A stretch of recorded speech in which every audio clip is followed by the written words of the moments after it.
আমার নবী আপনার নবী বলেন, আমি দেখছি কবর ভিতরে জাহান্নামের আগুনের হাওয়া ঢুকাইয়া দেওয়া হবে, যে এই জাহান্নামের আগুনের হাওয়াটা হলো দুনিয়ার আগুন চাইতে আরো 70 গুণ গরম।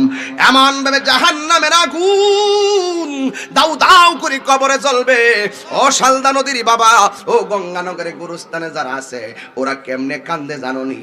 ওরা গুরুস্থানের মধ্যে কান্দতেছে, বাঁচাও, আর পারি না, আমাকে বাঁচাও, এইভাবে কান্দতেছে, কিন্তু কেউ খবর পায় না।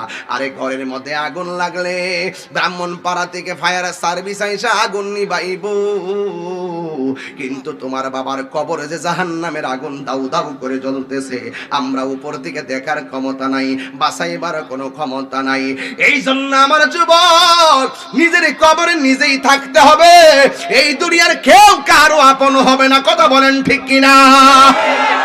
এই জন্য আমার যুবকের দেখতে বড় ভাল লাগতেছে।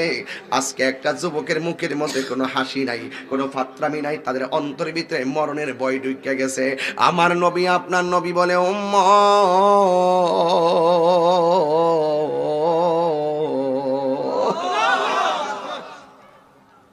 উম্মত রে,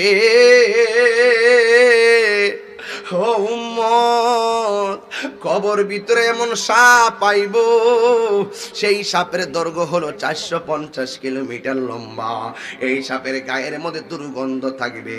কেমনে এই দুর্গন্ধ আমরা সহ্য করব? আমার পক্ষে সম্ভব না। এই জন্য আমার নবী আপনার নবী বলেন, আমার আল্লাহ বলেন, মান আনতাকুমুর রাসূলু ফাখুযুহু ওয়া মা নাহাকুম আনহু ফান্তাহু।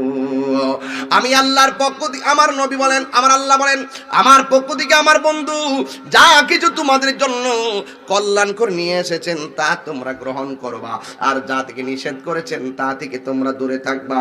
আল্লাহর হাবিব বলেন, আমি একদিন, ওই আল্লাহর হাবিব কি বলে জানেন? কই কবরের ভিতরে যদি ইমানদার হয়ে যাইতে পারো, এ আমার গঙ্গানগরের বাবা, জবানটা খুলে কোন আমরা কি ইমানদার না বেঈমান?